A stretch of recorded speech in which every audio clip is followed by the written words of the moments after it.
पर लिखा है जीवन की आत्मा की व्यवस्था।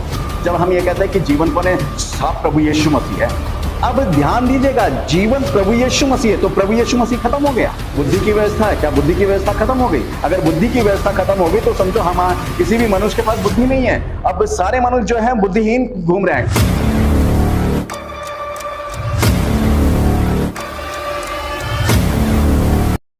प्रभु यीशु मसीह के मधुर नाम में आप सबको जय मसीह की।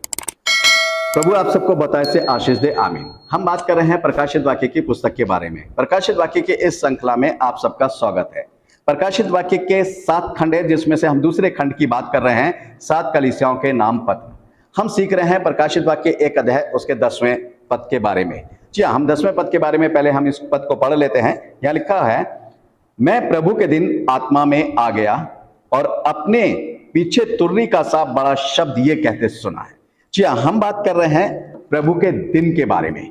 और प्रभु के दिन के बारे में हमने 7 जो है भाग तैयार करे हैं, और वो 7 भाग इस प्रकार से हैं।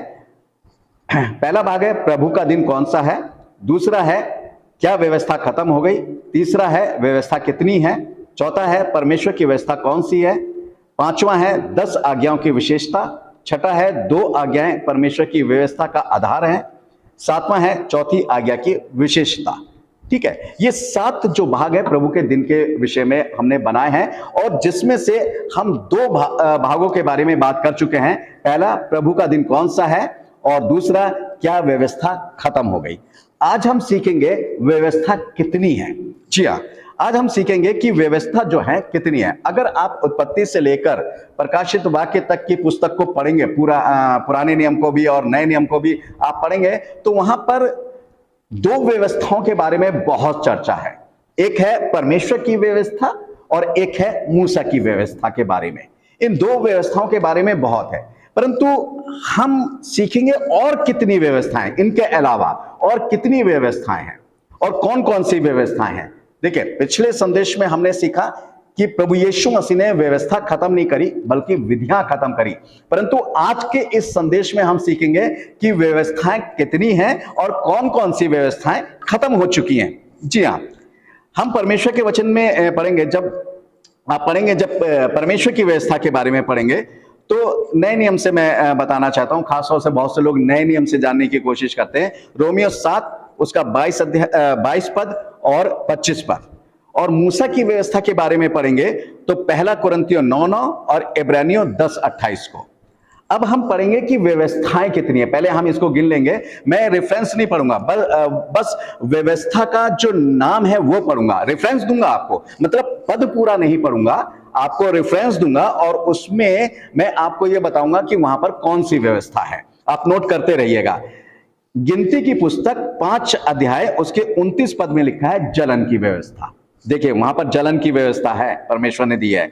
यहोशू 8 अध्याय उसके 34 पद में लिखा है, यहां पर 2 प्रकार की व्यवस्था, पहली आशीष की व्यवस्था और दूसरी है शाप की व्यवस्था। और रोम अध्याय उसके 27 पद में भी 2 प्रकार की व्यवस्था है। कौन सी? विश्वास की व्यवस्था और कर्मों की व्यवस्था। रोमियो 7 अध्याय उसका 22 और 25, जैसा हम ऊपर पढ़ चुके हैं, परमेश्वर की व्यवस्था के बारे में वर्णन दिया गया है। अब देखिए, हम व्यवस्थाएं के बारे में बात कर रहे हैं, मैं आपको बता रहा हूं और इसलिए रेफरेंस भी दे रहा हूं। रोमियो 7 और 23 में क्या लिखता है, पौलुस क्या लिखता है। मैं मेन चीज आपको बताना चाहता हूं कि मुझे मेरे अंदर जो है दूसरे प्रकार की व्यवस्था जो है वो दिखाई देती है। अब दूसरे प्रकार की व्यवस्था कौन सी दिखाई दे रही है? देखिए, वो क्या बता रहा, बुद्धि की व्यवस्था और पाप की व्यवस्था। देखिए, पौलुस कह रहा है कि बुद्धि की व्यवस्था और पाप की व्यवस्था। रोमियो 8 और उसके 2 पद में क्या लिखा हुआ है, यहां पर भी 3 प्रकार की व्यवस्थाओं का वर्णन है। जीवन की आत्मा की व्यवस्था, पाप की व्यवस्था, मृत्यु की व्यवस्था। रोमियो 9 और उसके 31 पद में लिखा धर्म की व्यवस्था।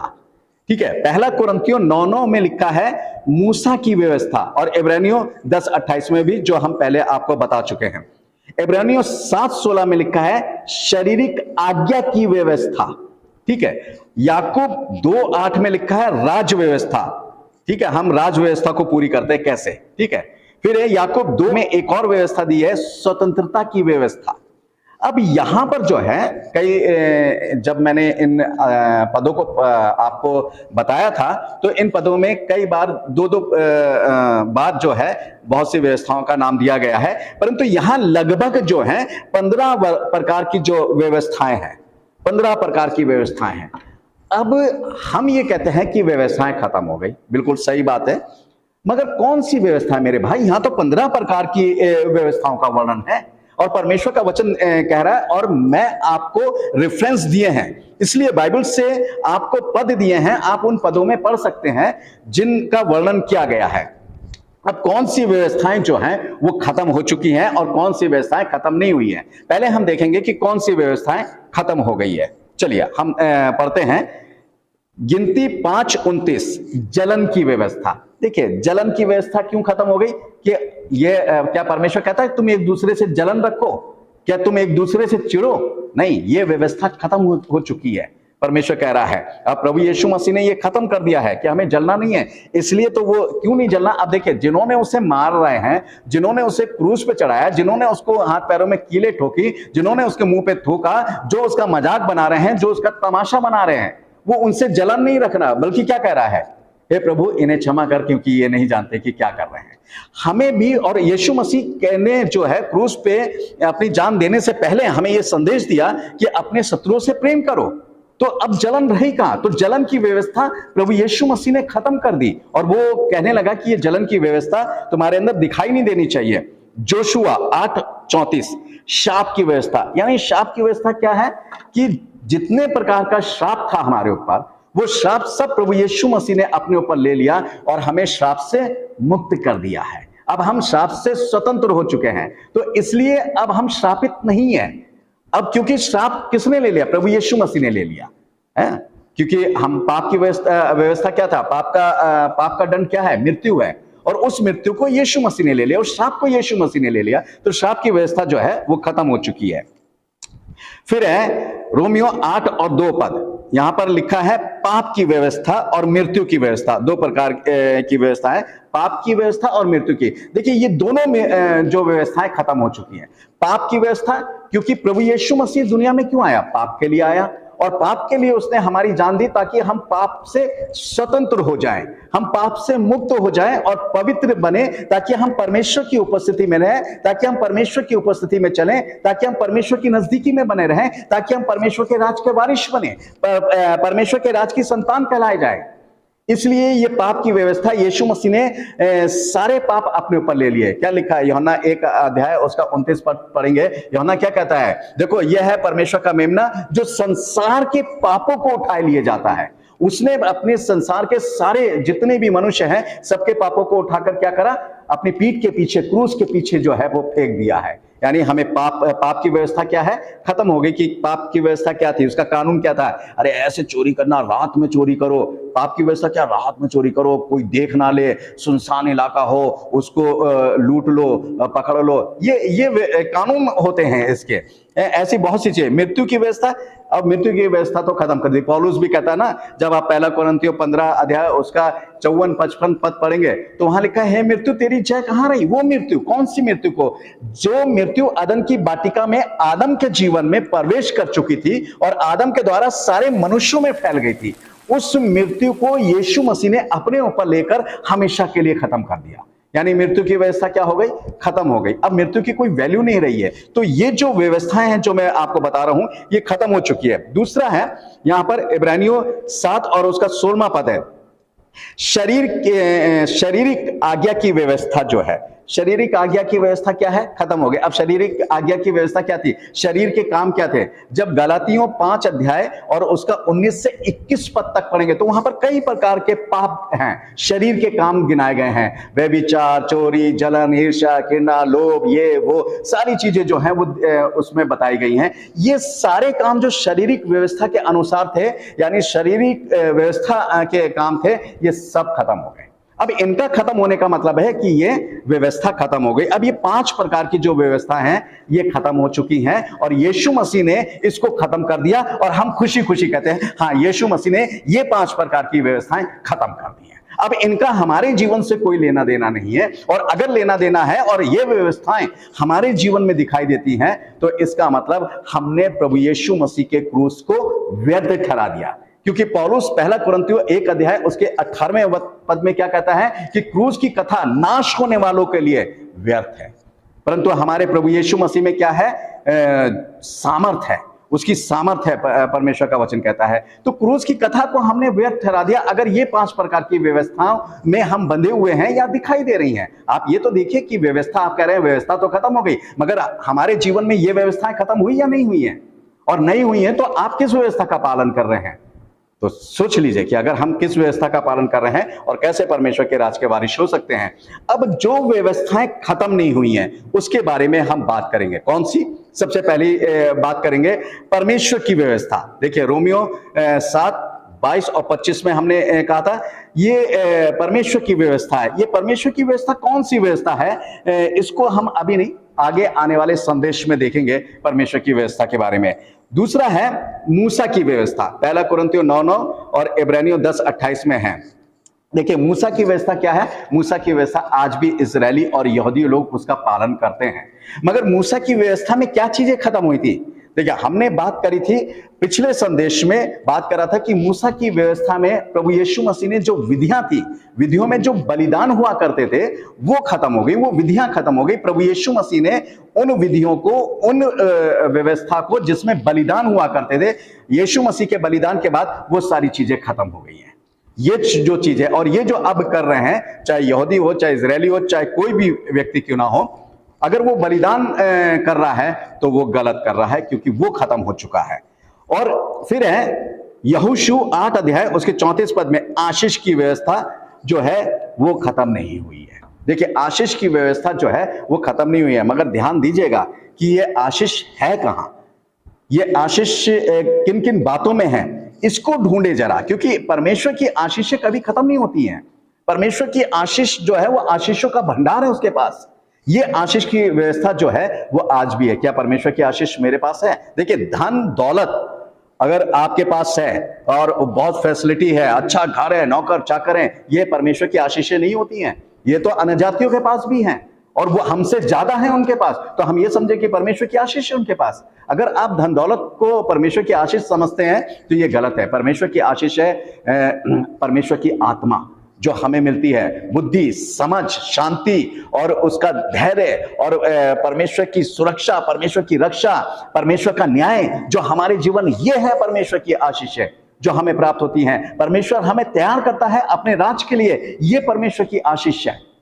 ये संसार की धन दौलत, क्योंकि इस संसार के साथ इस संसार की धन दौलत भी और धनवान भी सब नष्ट हो जाएंगे, ये ध्यान रखिएगा। फिर है रोमियो 3 और उसके 27 पद में लिखा है विश्वास की व्यवस्था।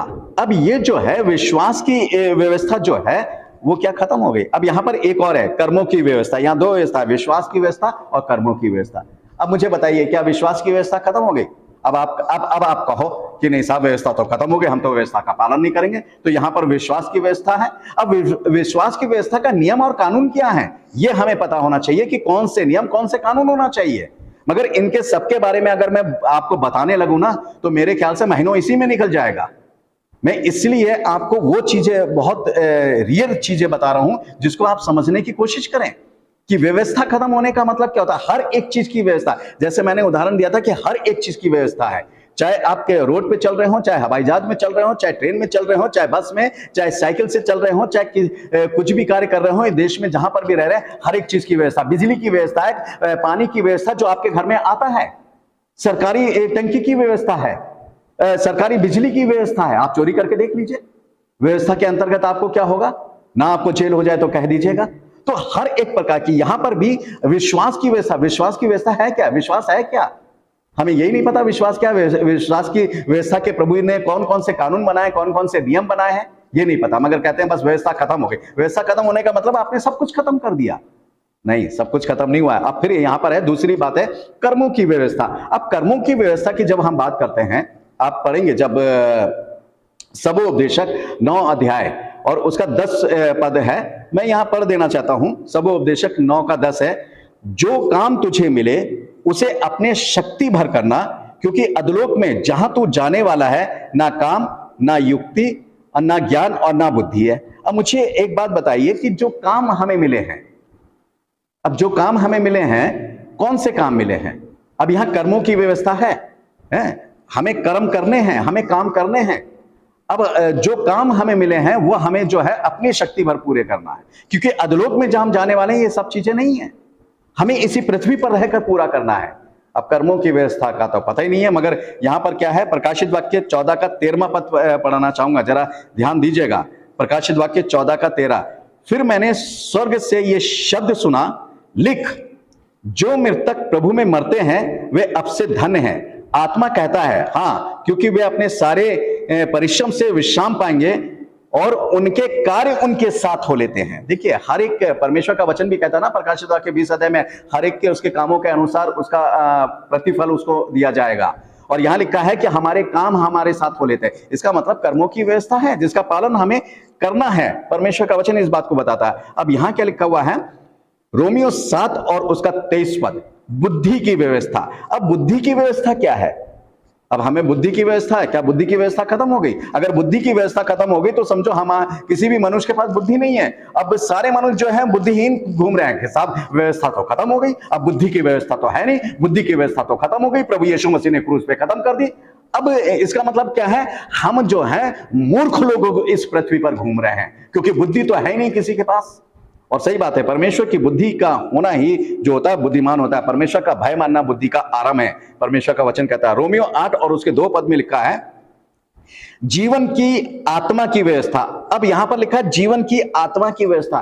क्या है जीवन की आत्मा की व्यवस्था? सबसे पहले यह जाने कि जीवन कौन है। जब हम ये कहते हैं कि जीवन कौन है, साफ प्रभु यीशु मसीह है। अब ध्यान दीजिएगा, जीवन प्रभु यीशु मसीह है, तो प्रभु यीशु मसीह खत्म हो गया है या प्रभु यीशु मसीह रहा नहीं? अरे भैया, प्रभु यीशु मसीह आज भी है, जीवन की व्यवस्था का नियम आज भी है, प्रभु यीशु मसीह के नियम और कानून आज भी इस दुनिया में चलते हैं।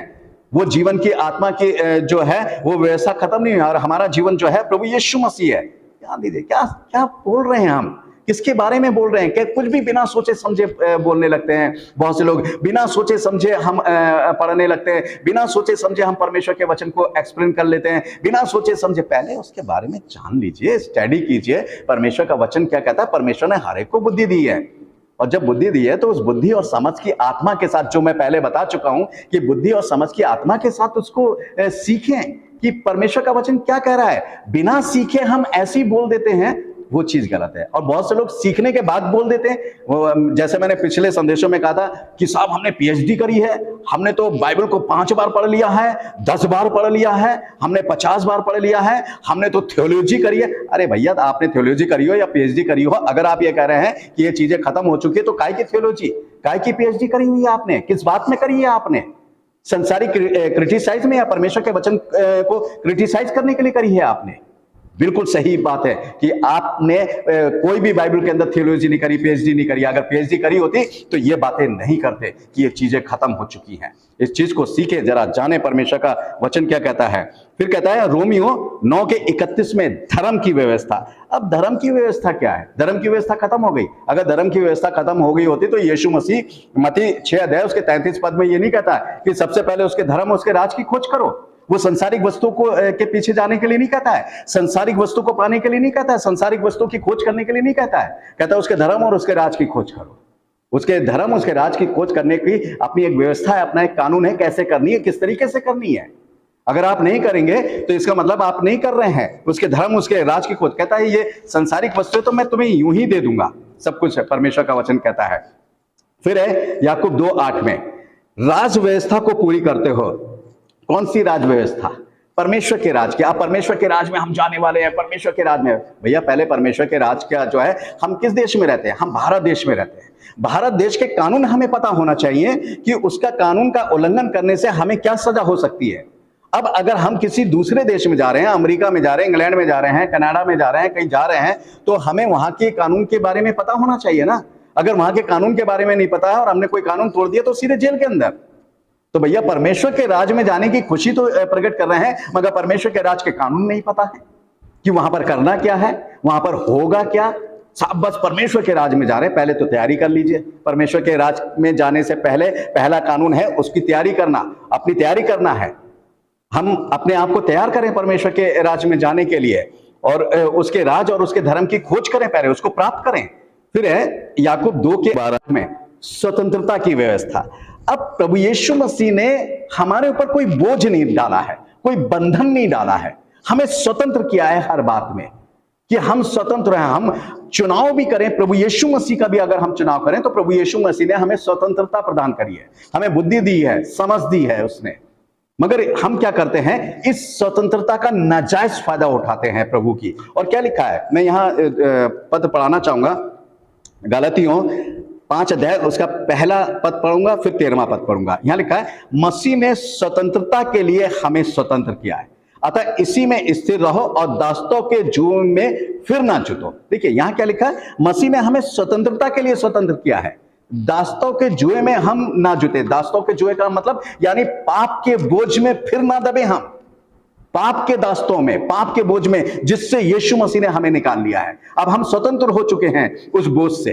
फिर क्या कहता है 13वें पद में इसी के, हे भाइयों तुम स्वतंत्र होने के लिए बुलाए गए हो, परंतु ऐसा ना हो कि ये स्वतंत्रता शारीरिक कामों के लिए अवसर बने, वरन प्रेम से एक दूसरे के दास बनो। देखिए हम स्वतंत्र होने के लिए बुलाए गए, किस लिए, ताकि हम स्वतंत्र होने के लिए, शारीरिक कामों के लिए नहीं। शरीर के काम में गलातियों 5 अध्याय और उसका 19 से 21 में मैंने आपको बताया अभी, उन कामों के लिए नहीं, बल्कि एक दूसरे के दास होने के लिए, एक दूसरे की सहने के लिए। दास होने का मतलब एक दूसरे की सह लें, एक दूसरे को समझें, परमेश्वर का वचन जो कहता है। और ये शारीरिक काम आपको पता ही है कि क्या कहता है। फिर परमेश्वर का वचन क्या कहता है, इब्रानियों 7:16, शारीरिक आज्ञा की व्यवस्था खत्म हो गई है। देखिए यहां पर अभी हमने पढ़ा ना, शारीरिक आज्ञा की व्यवस्था ये प्रभु यीशु मसीह ने खत्म कर दी है। परमेश्वर का वचन कहता है, ऐसा कौन व्यक्ति है जो किस व्यवस्था का पालन करता है। अगर आप व्यवस्था का पालन नहीं कर रहे हैं, जो व्यवस्थाएं हैं, तो इसका मतलब हम परमेश्वर की आज्ञा का, परमेश्वर के कानून का उल्लंघन कर रहे हैं, मजाक बना रहे हैं। हाँ, जिन व्यवस्था को यीशु मसीह ने खत्म कर दिया वो हमारे जीवन में दिखाई नहीं देनी चाहिए, परंतु जो व्यवस्था हमारे जीवन में है और जो व्यवस्था हमें दी है, जिसका वर्णन हमने किया है, वो व्यवस्था हमारे जीवन में दिखाई देना चाहिए। उसके कानून, उसके नियम हमारे जीवन में होना चाहिए और उसको वैसे ही पालन करना चाहिए। तो आइए मेरे प्यारे भाइयों बहनों, हम परमेश्वर की जो व्यवस्था खत्म नहीं हुई है उनका पालन करें, और जो खत्म हो चुकी हैं उनको अपने जीवन में कोई स्थान ना दें। इस वचन के द्वारा प्रभु हम सबको आशीष दें। आमीन।